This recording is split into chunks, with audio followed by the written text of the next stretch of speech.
The first distress call did not come with words. It came with a sound. Not a sound anyone could easily describe, but a raw, shivering signal that rattled the bones of every engineer who first heard it. It was not static. It was not coded. It was a scream. A scream carried across light years. By the time humanity decoded enough fragments to know it wasn't a star-going supernova or a planetary collapse, the truth cut colder than ice. Someone out there, an entire people, were begging for help. They weren't just calling out to anyone. They were calling out to us. The world paused. For a moment, all the noise of Earth, its arguments, its politics, its chaos, fell quiet. Because the galaxy had turned desperate eyes toward the one place they were told never to look, the Deathworld. Our world. We didn't know what drove them to reach for us. We didn't know what force had broken them so badly that they would rather trust the monsters of the galaxy's most feared world than face it alone. But the message repeated, again and again, carrying the same tone of terror. Please, help us. Humans had always been called dangerous. Fragile looking on the outside, but savage, relentless, unbroken inside. Other species spoke our name in hushed tones, like one might speak of fire. They warned their children that humans could not be tamed, that nothing good came from a death world. But when the galaxy bled, when no other empire would move, who did they turn to? The first volunteer fleets weren't made of gleaming armadas or endless resources. They were patched-up carriers, aging cruisers, and crews who had more heart than safety. They went not because they had orders, but because they heard the cry and could not ignore it. That was humanity's flaw and humanity's strength. We answered. Even when it cost us. Especially when it cost us. No one knew what awaited them beyond the edge of charted space. Some said it was a swarm that consumed stars. Others said it was a machine plague, an endless tide of steel. Others whispered about something worse, something older, something that even the oldest empires refused to name. But the message had been clear. Whole civilizations were falling. Cities were ashes. Armies shattered. Entire species had been driven to the edge of extinction. And the last chance they saw was us, the Deathworlders who would not kneel. The first time humanity stood in orbit above one of those broken worlds, silence spread across every deck. Below, a planet still burned. The atmosphere was thick with dust and flame. Broken ships drifted like corpses in the void. The survivors who had sent the call were barely holding on. Their faces were gaunt, their voices trembling as they begged again, not with pride but with desperation. Please, they said. You are the last. And for the first time, the galaxy saw something they had never believed in. Humans didn't turn away. We didn't hesitate. We descended. We carried food. We carried medicine. But we also carried fire. Because whoever had done this, whoever had broken entire peoples to their knees, had left behind only one message: submit or die. And humans had never been good at either. The crews who landed weren't soldiers at first. They were medics, engineers, farmers, ordinary men and women who had signed up because they couldn't stand the thought of doing nothing. But when they saw what was left of the survivors, families huddled in ruins, children with hollow eyes, leaders too broken to stand, something inside them shifted. This wasn't just rescue. This was war. And war was something humanity understood. What the others didn't know was that Earth had always been a training ground. We had grown teeth in a world that tried to kill us every day. We had learned to endure storms, to survive famine, to fight predators stronger and faster than us. We had been forged in fire long before we had ships or weapons that could touch the stars. So when the survivors whispered that the enemy was unstoppable, humanity only smiled. Unstoppable was a challenge we had spent our entire existence disproving. The first clash was not glorious. It was brutal. Ships cracked open. Hulls burned. Men and women screamed into comms as they held the line with shaking hands. But they did not break. They fought like cornered wolves, like a species that had nothing to lose and everything to protect. And for the first time in months, maybe years, the enemy was pushed back. The survivors watched in disbelief as humans stood where they had fallen. They had begged for saviors. What they got instead were Deathworlders who refused to kneel. Word spread faster than light. Across the galaxy, species who had written us off as monsters now whispered something else. Maybe monsters were exactly what was needed. But victory was only the beginning. Because the enemy had noticed. They turned their gaze toward us. Toward Earth. And in their eyes, we were not just another obstacle to be crushed. We were the threat. The anomaly. The one force that had refused their demand to kneel. And when they came, they would not come with hesitation. They would come with the fury of an empire that had consumed countless worlds and believed itself untouchable. They would come for us with everything they had. The fleets gathered. Humanity prepared, but the weight of what was coming pressed on every chest. We had answered the call for help, but in doing so we had painted a target on our own world. We had chosen the path of deliverance, but it meant walking into fire. The leaders tried to hide their fear, but the people knew. Every family who kissed their loved ones goodbye before they boarded the next ship knew. Every volunteer who signed up for a battle they might not return from knew. Humanity had been called reckless, defiant, impossible, and they were about to prove it true.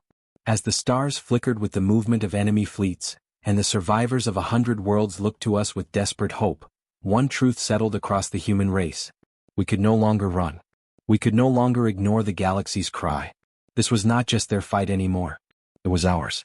And as the darkness gathered, every human heart carried the same unspoken vow. If this was reckoning, then humanity would face it head-on. No surrender. No submission. No retreat. But even as our fleets prepared, even as the first battle lines were drawn, none of us could have known the true cost that was coming. None of us could have imagined what we would have to sacrifice. Because the enemy had already chosen their next target. And it wasn't a distant colony. It wasn't a forgotten outpost. It was Earth. The night before the fleet departed for Earth's defense, the sky above the launch fields was alive with fire. Engines rumbled as transports lifted off, carrying men and women who had sworn to protect a home they might never see again. Families lined the fences, watching the ships ascend until they became nothing but pinpricks of light swallowed by the stars. No one said it out loud, but everyone knew that many of those faces would never return. On the ground, the atmosphere was thick, a silence broken only by the occasional sob or whispered farewell. Humanity was trying to carry on as if this was just another war, just another test, but deep down everyone felt the weight pressing down. This wasn't like the conflicts of Earth's past. This was different. This enemy wasn't here to conquer, to occupy, or to negotiate. They were here to erase. Among the departing soldiers was a young pilot named Kale. He had grown up near the coasts, a child of storms and salt air, raised on stories of explorers who once braved oceans with nothing but stars to guide them. His father had told him that humanity's strength was not in its weapons but in its will, that no storm lasted forever if you could hold on long enough. Kale carried those words with him now as he walked the boarding ramp of a gunship older than he was. Its paint was faded, its hull patched with scars from skirmishes, but to him, it was a lifeline, a chance to matter when the universe was at its breaking point. Across the hangar, Mira checked her medical kit again and again, even though she knew she hadn't forgotten anything. She wasn't a soldier. She had never even held a weapon before enlisting. But when the distress calls came, she couldn't stay behind. She had watched the broadcasts of survivors, had seen the way their eyes seemed hollow, stripped of hope. She remembered telling herself that even if she saved just one life, it would be worth it. She wasn't sure she believed that anymore, but she kept packing supplies all the same. There was an unease in every corridor of the ship, a restless tension humming in the air. Some spoke of fear, some of duty, but most were quiet, each lost in their own thoughts. Humanity had been underestimated before, treated as reckless upstarts by older, calmer civilizations. But this time wasn't about proving themselves. This time was about survival, of themselves and of those who had cried out for their help. As the fleet moved into formation, stories from the survivors began to circulate. They spoke of planets turned into wastelands overnight, skies torn open by fire, oceans boiled away. They described the enemy not as soldiers, not as conquerors, but as something relentless, something that moved without rest or reason. Entire armies had stood against them and been swept aside as if they were nothing more than leaves in a storm. The more humanity listened, the more they understood why the galaxy had turned to them. The old empires, the ones who had ruled with wealth and knowledge for millennia, had grown cautious, too afraid of losing what they had built to risk defiance. They had retreated into silence, locking their borders and refusing the calls for aid. It was only the Deathworlders, the humans who had grown strong on a world that had never shown mercy, who had answered. But even as the fleets rallied and commanders spoke of courage, there were questions that no one could answer. Who were the enemy truly? Were they machines, mindless and endless, or something older, something that had waited until the galaxy grew soft before rising? And why had they chosen Earth as their next target? Out of all the worlds, why ours? The answers didn't come, and maybe that was worse than knowing. Because in the silence, fear grew. Kale found himself staring out the viewport during the long hours of travel, watching stars smear into lines as the ship crossed the void. He wondered what home would look like if the enemy reached it first. He thought about the crowded streets, the laughter in the markets, the ocean spray against his skin. He thought about his mother, who had pressed a worn compass into his hand before he left. "So you'll always know where you came from," she had whispered. He clutched it even now, the metal warm in his palm, a reminder of the world he was fighting for. Mira, on the other hand, couldn't stop hearing the recordings. The first time she had listened, she had nearly broken down. The survivors' voices cracked as they begged. She could hear the panic in every syllable, the raw terror. She imagined what it would be like if those voices belonged to her own people, if it were Earth crying out with no one to answer. She tightened her jaw and told herself that she couldn't let that happen. But the closer they came to the front, the heavier the silence grew. Every message from scouts brought worse news. Outposts gone. Colonies burning. Whole sectors dark. And the enemy fleets kept moving closer, relentless, unstoppable, always pressing forward. On the eve of their first major engagement, the commander gathered them all. His voice echoed through the comms, rough and steady. "They call us Deathworlders," he said. "They think we're savage, reckless, dangerous. And they're right. Because we had no choice. Our world forced us to be. We fought storms, beasts, even each other, and every time we endured. That's what makes us dangerous. That's what makes us human. And when the enemy comes, they will learn what that truly means." The speech lit something inside them, but beneath the fire there was still fear. Fear not of dying, but of failing. Of letting down the countless eyes watching from broken worlds, counting on them to succeed where everyone else had failed. The first battle was chaos. The enemy appeared without warning, dropping into real space like a shadow tearing through light. Their ships were unlike anything humanity had seen, jagged, shifting shapes that seemed more alive than constructed, moving with unnatural precision. They didn't hail. They didn't warn. They attacked. Kale's hands shook on the controls as alarms blared. He threw his ship into a dive, engines screaming as beams of energy tore through the void. Around him, human ships fired back, filling the darkness with streaks of light. The clash was raw, brutal, nothing like the training simulations. His first kill didn't feel like a victory. It felt like survival.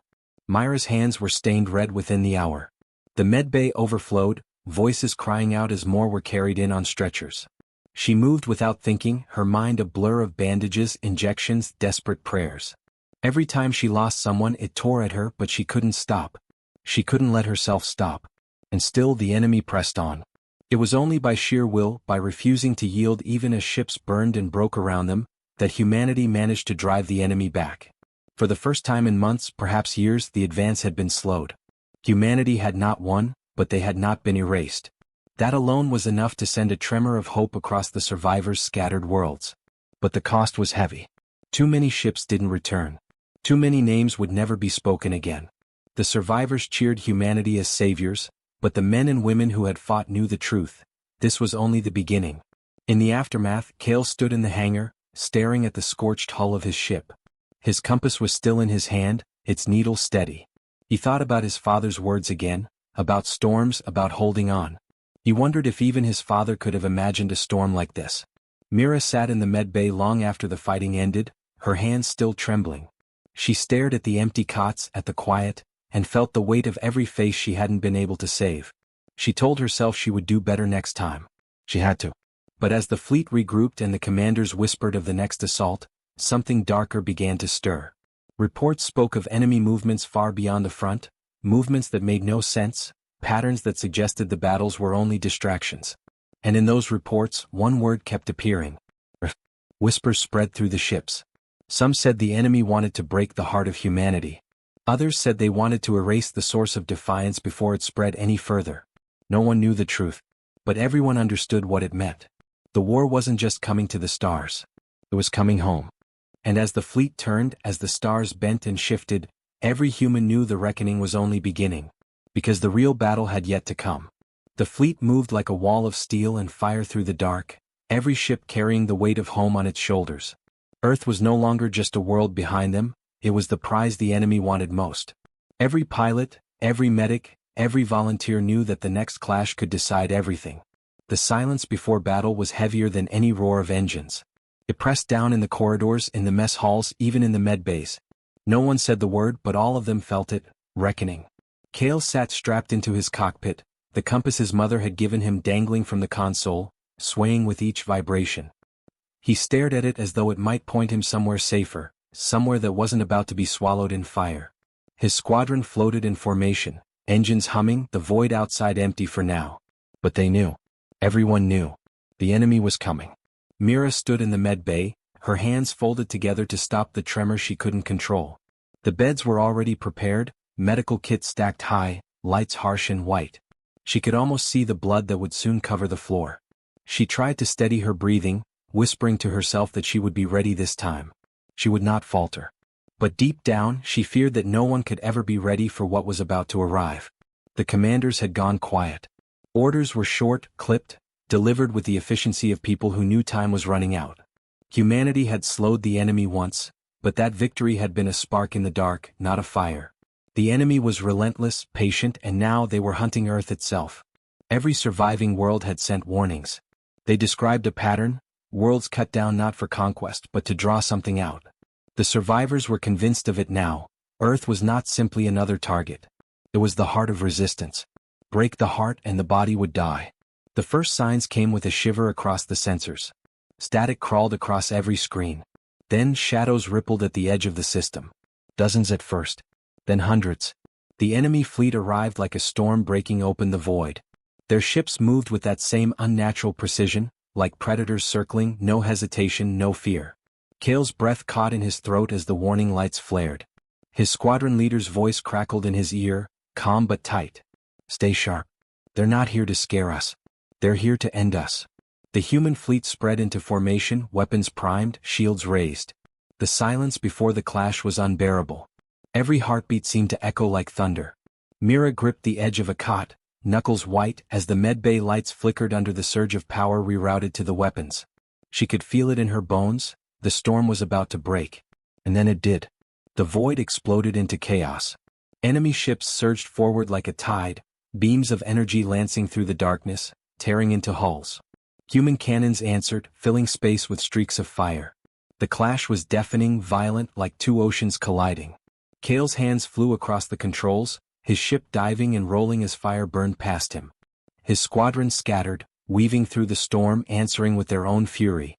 He locked onto a target, missiles streaking out, watching it shatter into fragments. But for every one destroyed, 3 more seemed to appear.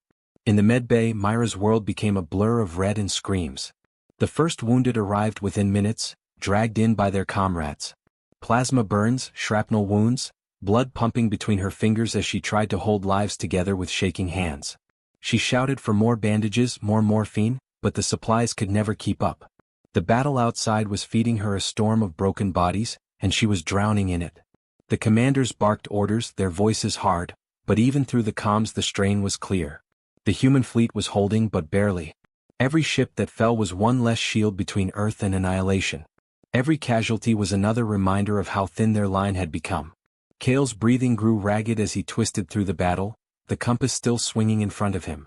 He thought of the coastlines he had left behind, of the people waiting below on Earth, watching the sky and wondering if they would survive the night. He clenched his teeth, forcing his ship into another dive, another attack run. He would not let them through. But the enemy was pressing harder. They weren't retreating this time. They weren't testing. They were breaking through. Sector after sector of the human line began to buckle. The ships around Kale screamed with warnings, shields collapsing, hulls tearing open into the void. Mira pressed her forehead against her arm for a brief second, just to breathe before throwing herself back into the storm. Her hands were numb, her arms aching, but she could not stop. She couldn't look out the viewport, couldn't see the battle, but she didn't need to. She could feel it through the medbay walls. She could feel the weight of the galaxy pressing down on them all. Reports screamed across the comms. Earth's outer defenses were already under fire. Civilians were being evacuated into bunkers. Cities had gone dark to conserve power. Every person on the planet knew what was at stake, knew that if the line above them broke there would be nothing left. Kale's ship jolted as a blast ripped past, alarms shrieking. He forced it steady, teeth gritted, sweat dripping into his eyes. His squadron was half gone. The void was littered with debris, human and alien alike, burning fragments of what had been whole lives minutes ago. But he couldn't stop. He wouldn't. He pressed forward, his finger trembling over the trigger, his chest burning with every breath. The commander's voice thundered through the comms. This is it. Hold them here or Earth falls. The words echoed through every ship, every soldier, every medic. Mira lifted her head, blood smeared across her face, and whispered it to herself. Hold them. She didn't know if she was speaking to the soldiers outside or to herself, but it didn't matter. The enemy surged closer. Their ships cut through the human line with terrifying force, their weapons carving paths of destruction. The human fleet bent but refused to break, every surviving ship clawing for one more shot, one more chance to slow the tide. Kale's compass swung wildly as his ship spun through debris. He caught a glimpse of Earth far below, a blue and green world fragile against the black. His chest tightened. That was what this was about. That was why they couldn't fail. He pushed the throttle forward, throwing himself back into the fray, the storm swallowing him whole. And still the enemy came. The battle lines collapsed closer and closer to Earth. Human ships were burning, the medbays overflowing, the commanders shouting desperate orders. The air itself seemed to tremble with the weight of what was about to happen. Humanity had held the line longer than anyone thought possible. But now the reckoning was at their doorstep.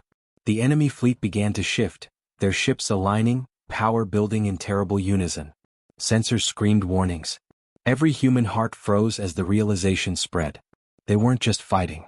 The enemy was preparing something far worse. Something meant to end it all in one strike.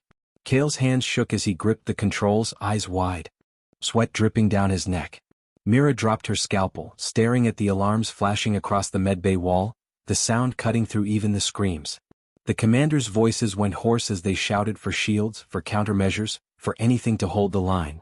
And in that moment, as the void blazed with fire and Earth itself waited in silence, humanity faced the edge of the storm. The enemy's strike was coming. And nothing would ever be the same. The enemy fleet began to glow with a terrible light, their ships aligning in patterns no one could quite understand. It wasn't just weapons charging. This was something else, something larger, something that made every human ship's sensors flare red with impossible readings. The commanders shouted warnings, orders overlapping with static, but no one truly knew what was coming. All they knew was that it was meant to end everything. Kale's cockpit shook as his ship dodged through a hail of fire, his chest tight, breath ragged. He forced his eyes past the alarms, past the smoke rising from his panels, and fixed on the growing storm ahead. He thought he had seen the worst of what the enemy could do. He was wrong. The formation of alien ships pulsed with energy that bent light around it, tearing the void into shards. Myra's medbay rattled under the surge of power sweeping through the battlefield. The wounded groaned around her, alarms screaming louder than the cries for help. She braced herself against the wall, eyes darting to the viewport above the medbay doors. For a fleeting second she saw the enemy fleet shimmer, their ships glowing like dying stars. She whispered to herself, "What are they doing?" No one answered. The commanders finally broke through the static. "All ships brace. They're not firing at us. They're firing at Earth." Every heart on every human ship froze. The truth landed with the force of a hammer. The enemy hadn't come only to shatter the fleet. This was never just about the line of defense. They had drawn humanity out into battle, forced them to commit everything here, while preparing a strike that would burn Earth itself. Kale's fingers trembled over the controls. He could see the planet in the distance, blue and green and fragile, the home he had sworn to protect. His compass swung wildly with the shaking of his ship, but the needle still pointed true, back to the place that had given him life. He felt his stomach twist. If the enemy succeeded, there would be nothing left to return to. Myra's blood-stained hands clenched into fists. The wounded begged her not to stop, but for a heartbeat she couldn't move. She imagined the cities on Earth, children huddled in shelters, families looking up at the sky. She could almost hear them calling, the same way the survivors of other worlds had begged for deliverance. If Earth fell, there would be no one left to answer. The commanders shouted for every ship to break formation and intercept. Orders turned desperate. "We cannot let them fire. I repeat, we cannot let them fire." The battle became chaos again. Human ships hurled themselves into the storm, engines blazing, weapons roaring. Kale forced his battered fighter forward, weaving through waves of enemy fire. His squadron was nearly gone, their voices fading from the comms one by one, but he pressed on, teeth clenched, heart pounding. He didn't care about the odds. He couldn't. And then, as if the enemy sensed the desperation, something even worse unfolded. The alien formation shifted, ships splitting apart with eerie precision. And from within, shapes emerged, larger than anything humanity had faced before. Colossal vessels, their surfaces shifting like living metal, armed with weapons that radiated enough power to gut continents. These weren't warships. They were executioners. Humanity had thought they were fighting the fleet. In truth, they had only been facing the outer skin. The real force had been waiting hidden until now. The shockwave of fear rippled across every comm channel. Even the commanders faltered, their voices cracking. Those are their core ships. We've never seen anything like this. Kale's throat went dry. The enemy hadn't just come to destroy Earth. They had come to finish the galaxy's resistance in one blow. He could see the massive vessels aligning, their weapons charging with a glow that turned the void itself into fire. Myra's medbay lurched as her ship was struck, lights flickering out before emergency systems kicked in. She was thrown to the floor, hands sliding through blood and broken glass. The screams of the wounded grew sharper, but all she could hear was the pounding of her own heart. The sense of helplessness crushed her. She could save the bodies in front of her, but how could she save an entire world? Kale's squadron leader's voice cut through the chaos. This is it. If they fire, Earth is gone. You know what that means? This is the line. Hold, no matter the cost. Every human ship surged forward. They had no illusions now. The enemy was stronger, larger, and prepared to wipe out everything they loved. But Earth was behind them, and that meant retreat was not an option. Humanity had always fought with backs against the wall, and this time was no different. The colossal enemy ships unleashed their first volley. The void tore open with power, beams lashing out, cutting through human cruisers as if they were paper. Entire formations vanished in seconds. Kale's ship jolted sideways, shields flaring, alarms blaring. He dove through the wreckage, barely keeping the nose up. He fired everything he had left, missiles streaking toward one of the enemy giants. The explosions flared against its hull but barely made a mark. Mira felt the shock of the blast ripple through her medbay, throwing cots and equipment across the floor. She screamed for help as she dragged a wounded soldier away from the falling debris. Her arms burned, her lungs ached, but she refused to let go. In her mind she saw Earth, not as a planet, but as every face she had ever loved. That was what was at stake. The enemy ships continued to align, their energy building, the light growing blinding. Earth's surface reflected the glow now, oceans shimmering under the shadow of destruction. The commanders' voices cracked with desperation. They're preparing the final strike. All units, everything you have now. The human fleet surged with one last burst of fury. Fighters streaked like sparks through the darkness, slamming into the enemy giants. Cruisers poured fire until their weapons overheated. Carriers emptied every last missile. It was chaos, a storm of defiance against an enemy that refused to bend. Kale's hands shook as his ship screamed under the strain. His squadron was gone, his weapons nearly empty, but his compass still swayed, still pointed back to Earth. He whispered under his breath, a promise to the world below. You won't fall. Not while I'm here. He pushed his fighter into a dive straight at the enemy giant, alarms howling, every bone in his body bracing for what was to come. Myra's medbay filled with the roar of explosions.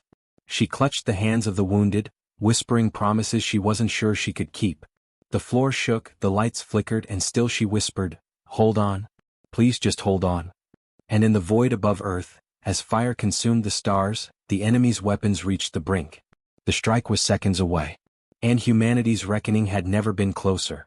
The sky above the battlefield had turned a strange color, torn by fire and shadow. Human warships hovered like steel giants, battered but unbroken, their hulls scarred from hours of relentless battle. The aliens who had begged for salvation fought at their side, their formations breaking under the weight of the enemy that had nearly consumed their worlds.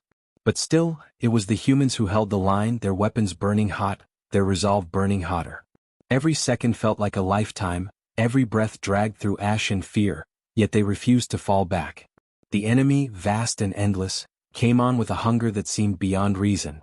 They swarmed through the wreckage of ships, their claws scraping across torn metal, their shrieks echoing like knives across the void.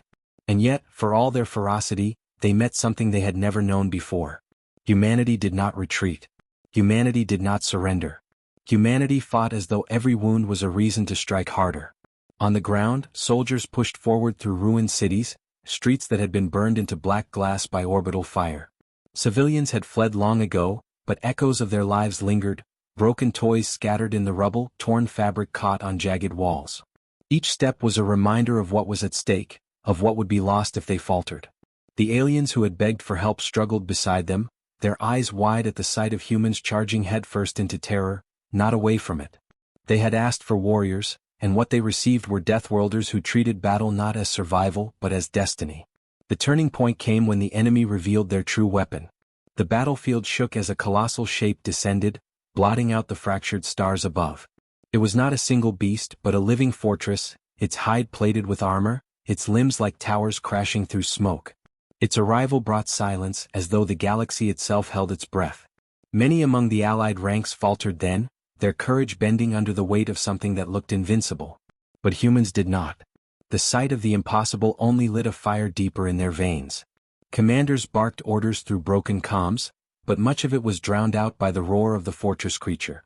Entire lines buckled under its first strike, buildings crumbling into dust beneath its steps. For a moment even human hearts stilled, staring at a nightmare made flesh. And then one voice broke through the fear, not in command but in defiance. A soldier, voice raw, screamed not orders but a promise. We don't break here. Not today. The cry caught like wildfire, carrying through the ranks, louder than the enemy's roar. They surged. Not away but toward. Humans rushed the monster with weapons blazing, grenades flashing like new stars in the smoke. Fighters in the skies above redirected their failing engines, throwing themselves in desperate runs against the creature's hide. Every impact tore chunks from it, every sacrifice cutting into the impossible. For every life lost, another stepped forward, teeth clenched, refusing to yield. The alien allies looked on in disbelief. They had thought humanity fierce, but what they saw now was something else entirely. They saw madness married to courage, desperation made into a weapon sharper than any blade. To live on a death world was to understand that survival was never given, it was taken, wrestled from a universe that never cared. And here, in the blackness of war, humans showed that truth to the stars. The fortress creature staggered under the assault, wounds smoking, its roars cracking the air. But even as it weakened, the greater swarm pressed harder, trying to drown the humans before they could finish it. The battle became chaos, steel and blood mixing into fire. Friends fell inches apart, yet no one stopped to mourn. There would be time for that later if later came at all. Then came the twist. As the humans drove their final assault into the monster, as ships above poured everything into breaking its spine, the battlefield shifted again. The enemy wasn't retreating, it was waiting. Beneath the fortress creature's failing body, something else stirred. From the rubble of its collapse, another shape began to rise, smaller but alive with light. This was no beast. This was a mod. A commander. The swarm was not mindless after all. It had been led, and it had hidden its leader inside its strongest weapon. For a moment, despair touched even the human ranks. To fight one monster was war. To face another, smarter one felt like doom. But despair did not last. Humanity had not come this far to falter at the final moment. They had been underestimated since the first day they stepped into the stars, and now they stood on the edge of proving why that had been a mistake.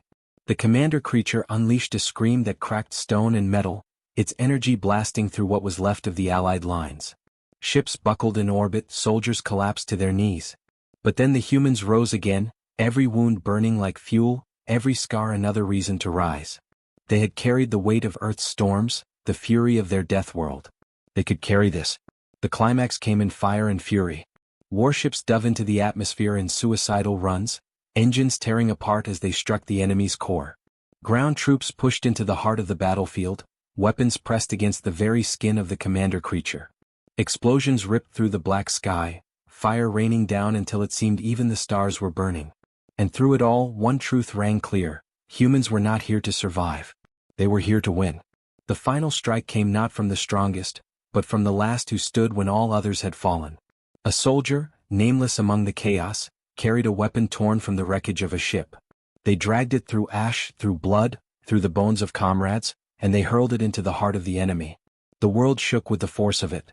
The scream of the commander creature rose, split, and finally broke into silence. For a heartbeat, the battlefield was still. Smoke drifted across shattered ground, and silence pressed heavy on every chest. Then came the realization: the swarm was breaking. The enemy, without its mind, faltered. Ships scattered, claws stilled, the endless tide finally pulling back. But the twist, the final sting, was not victory's sweetness. It was what came after.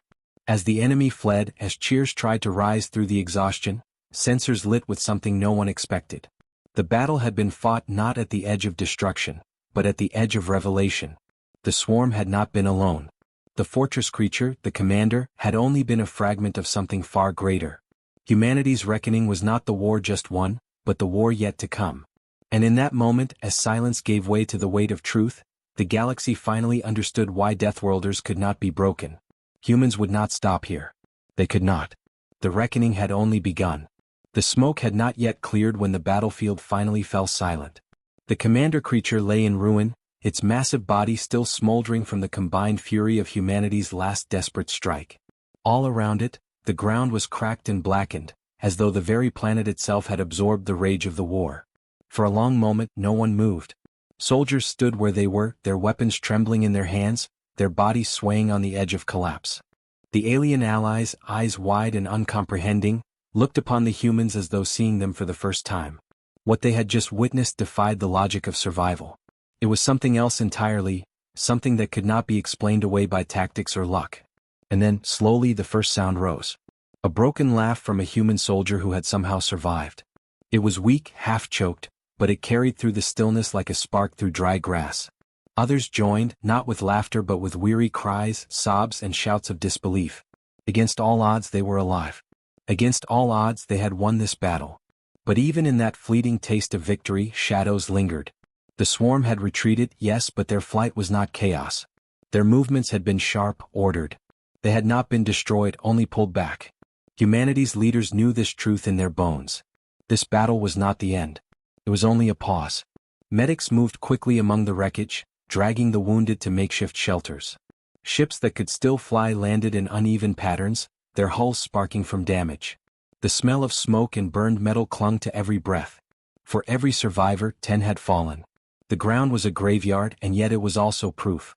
Proof that humanity had faced the impossible and endured. The alien commanders approached, their faces pale and marked by exhaustion. They bowed their heads, not out of ritual but out of something deeper. Reverence. Gratitude. They had begged humanity for help, and they had been answered not by cautious allies but by warriors who threw themselves into fire without hesitation. The galaxy had seen what humans were, and it could never forget. Still, even in this moment of quiet, questions remained. What had truly driven the swarm? Why had the commander creature been hidden within the fortress beast? And most unsettling of all, what had those last signals meant? The ones picked up by human ships just as the enemy began its retreat. Coordinates. Patterns. As though the swarm's defeat here had only triggered something larger. The human commanders gathered in a broken command tent, the walls patched together from scorched sheets of metal. Maps were laid across the table, some burned through at the edges. They spoke in low voices, their words heavy with exhaustion. There was no denying it, the swarm had been testing them. This had not been their true strength. The real war still loomed in the dark between stars. But there was no fear in their voices now. The battle had proven something vital, something even humanity itself had doubted until this day. They could stand against the tide. They could fight not just for Earth but for worlds beyond their own. Humanity was no longer the desperate outlier of the galaxy, clinging to survival on its death world. They were now the shield others would look to, the sword others would follow. On the ground, the survivors gathered in small groups. Some prayed quietly, whispering thanks into the ash-filled wind. Others sat in silence, staring at the wreckage, their minds replaying the faces of friends who had not made it. Among them walked the alien civilians who had once trembled at the sight of humans, who had whispered of them as monsters born of violent worlds. Now they approached with open hands, laying offerings of food, water, or simply placing a hand on a soldier's shoulder. No words were needed. Their eyes said enough. Humanity had delivered them. In orbit, engineers worked to piece together what remained of the fleet. Fires burned on shattered hulls, drones swarmed to patch holes where air still leaked. Even as they labored, though, they felt it too, the shift. Humanity had carried not just their own survival into this war, but the survival of all who stood beside them. They were no longer outsiders in the galactic order. They were the reckoning the stars had not expected. But beneath the pride, beneath the relief, a quiet unease spread. The swarm had not fought to its full strength. The signals recorded from the enemy's retreat whispered of more, of others waiting in the void. Humanity's victory here was only one note in a much larger war song. And yet, that truth did not dampen their resolve. It sharpened it. As days passed and the battlefield was cleared, stories spread across the galaxy. Tales of humans throwing themselves against impossible odds, of soldiers refusing to fall even when the ground itself collapsed beneath them. Stories of ordinary people who became legends in the fire of war. The galaxy had begged for help, and Earth had answered not with hesitation but with fire. When the human fleet finally lifted from the ruined world, the stars seemed different. They were not brighter, not closer, but they carried a weight they had never carried before. Humanity had stepped into the war of the galaxy, and they had not come as victims. They had come as warriors who would not bow, who would not break. Yet even as the ships drifted into the black, one last truth echoed in their hearts. Victory did not mean peace. The swarm would come again. Stronger. Smarter.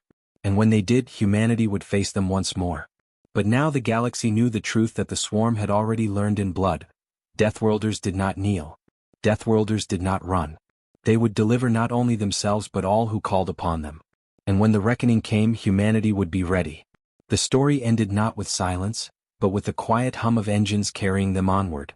Soldiers sat in the dark of troop bays, their eyes closed, their hands still clutching weapons that had not cooled. Commanders stared at maps filled with new coordinates, new threats.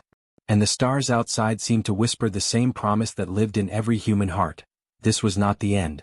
This was the beginning of something greater. The galaxy had cried out for deliverance, and humanity had answered. The reckoning was here, and it would echo across the stars for as long as history endured. And that was from Deathworld to Deliverance, humanity's reckoning. Humanity answered the call not because it was easy but because no one else would. That's what it means to be human, to stand when others fall, to fight when the odds say we shouldn't. If you enjoyed this story, thank you for listening, and be sure to join me for more HFY tales where humanity shows the galaxy what we're truly made of. Until next time, stay strong, stay human.